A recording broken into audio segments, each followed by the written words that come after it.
Hello and welcome back to another Barn Automotive YouTube episode.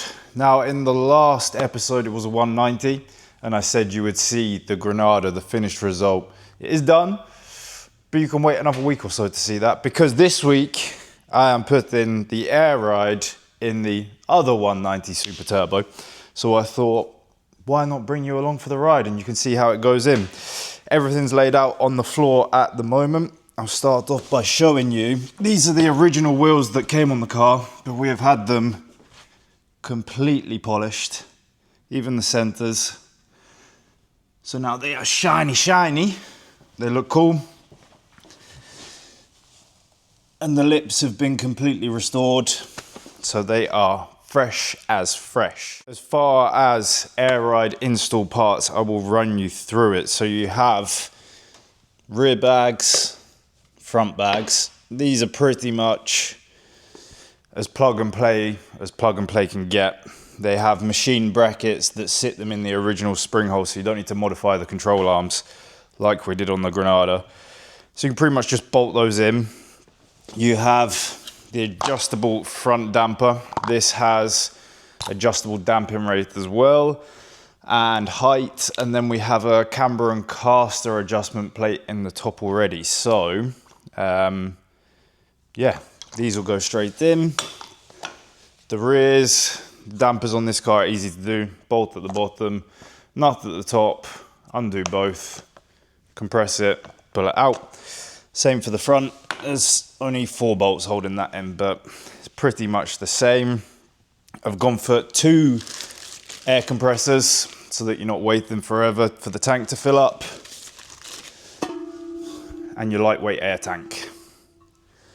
And then as far as wiring goes, we have the control module, which is still in the box. We have this smaller prepped wiring loom. This is for the secondary compressor. And then this loom, the bigger one, is for the primary compressor and the control module. So, rear dampers and shocks are already out the car. Front still need to come out, but I'm going to start at the rear. So let's take a look at how we get this in the car. Unfortunately, I have another car on the ramp that is in project. So this job is being done on the ground on stands, which isn't a big issue, but it just means we're going to be laying down and it's not the easiest to show you everything, but we'll make the best we can. So, rear bag, this is your top, it slides up into the sleeve in the top. And this, with the machined hole here, sits in the bottom. And there's a plate that goes on the bottom of the control arm with a bolt that goes through to bolt these into place. And all you have to do is compress this as you put it in to slide it in place. So we'll get it in and then show you when it's in there.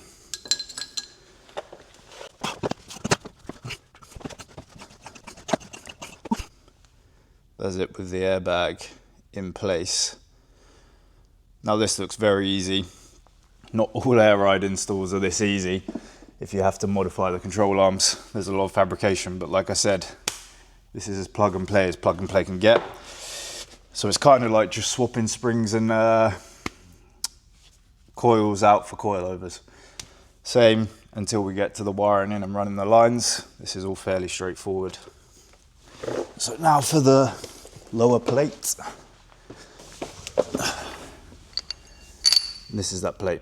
Bolts to or sits underneath the control arm and then bolts through.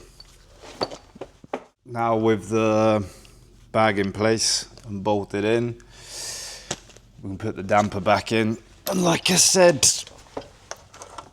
it's very simple. Thread it in the top, compress it.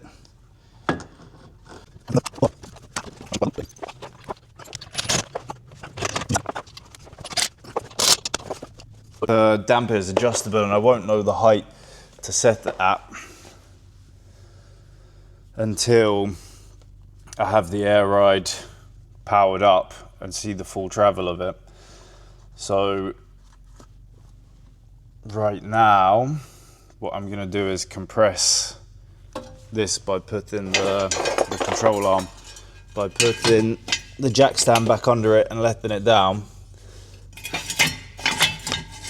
and that will give me an idea of where I can set this for its lowest and its highest. So, and then what I will do is measure the length of this that comes out, and then I can copy that onto the other side. And now onto the front. The damper will go in first. You have a nut here, or a bolt here, 2 bolts here, and a nut at the top.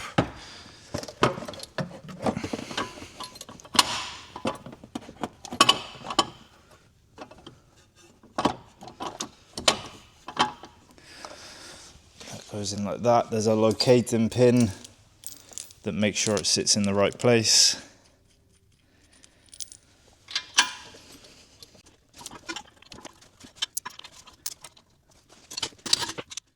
Now the damper is in place, next put the bag in. It has this adapter in the bottom that you put in the right position.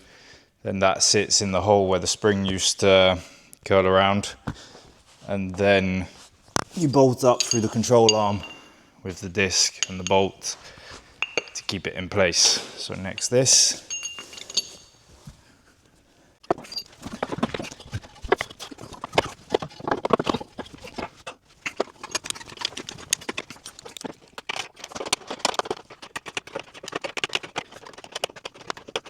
Now the front's installed and in, you can see the travel of the wheel is right up here, so the front's going to be super low. It should be on the rear as well. They should both be the same. It's all one kit. So that is pretty much the hardware install done. I just need to run the lines, the air lines from front to back, and then I can start on the tank and management system installation. On this one, we're not going for any fancy installation for now. The owner wants to get the car back on the road, drive it, and then decide what we're doing with the aesthetics after that. So this will be put it in, make sure it's functioning, nothing fancy, and then later on we can work around and change some things and make them a little bit more fancy and a little bit more showy. So next up is airlines. I ended up moving the car onto the ramp now that the ramp was free to be able to do the line installs, because it was too much hassle trying to do that on the floor in the corner. That was easier on the ramp. So I've moved it, and I have the system installed for now as a rough install until we decide how we're going to do it, if it's going to be a display install or whether we're going to try and hide as much as possible. But it is all in, and I will talk you through it now. So this is the controller. Then you have your airlines coming out. They split off in 2 directions and go down through one of the drain holes either side. There's plenty of slack that I've left on these lines that's tucked under here to be able to reposition this so that we don't need to run complete new lines once we decide where that's going. You have your tank, and then the compressors are down here. This is your moisture catcher, and then your wiring is on the underside of the board that the tank is on. There you have your relays for the compressors. And that is pretty much it. This system is the ALP4 air ride management system. Normally I run with AccuAir, but decided to try something else. And I actually prefer this.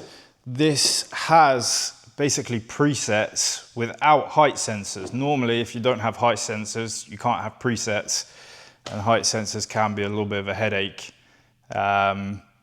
to get them in the right position and to make good enough brackets that they don't snap. I've known in the past that people have had issues with height sensors where the brackets twist, and this doesn't need that. So essentially, with this new system, it completely eradicates the need for height sensors, which is a game changer in my opinion.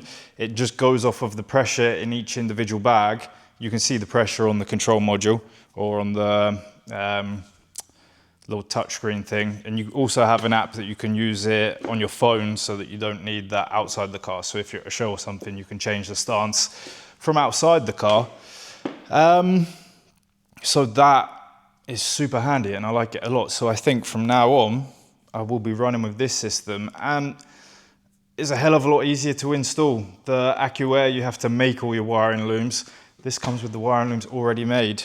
So we'll see how it really works, or how it is on the road once I test drive it. But from an install point of view, it's a very good system. I will have to start the car to show you how it works. So I will start with the highest setting, which is raised, which I think that is what we're on right now.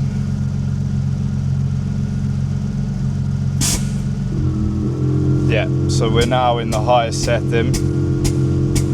You can hear it adjusting each of the pressures. There's the exhaust valve on the management module going letting a tiny amount of air out. So that's raised. This is driving. So this is a good height to be able to really clear everything whilst you're driving normally. And then we have slammed.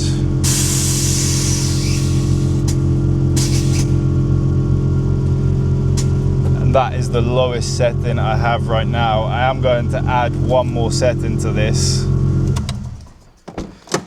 and that setting will be low driving. So if you're driving on like the highway, a flat straight piece of road, you can drive it in a lower mode than, say, if you're driving through an area where you have loads of raised curbs and things.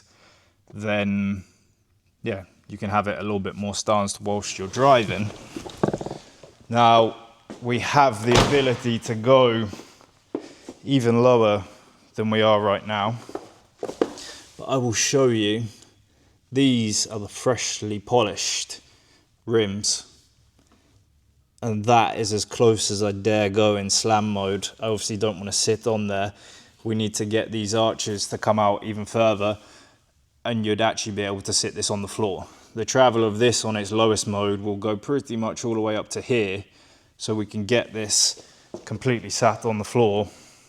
And it's the same for this in the rear. That is pretty much touching the top of the tyre. If we can stretch this piece out, take the mold off and stretch this out, this will go all the way down. We can tuck it right on that. So that, for now, is the lowest we can go. But that is very, very low. We're slightly lower on the front than we are on the rear, but I mean, you can't drive it like this anyway. You'll bottom the whole thing out.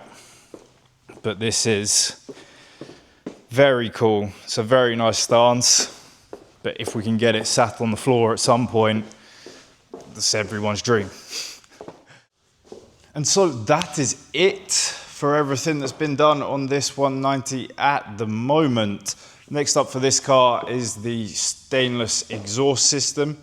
So the next video on this will be showing you that, and probably some driving shots with the car so you can see how this one drives. If you haven't already watched the video on the silver 190, go and check it out. This one has a lot more power, so it will drive differently, and it has launch control, which is a hell of a lot of fun in this car.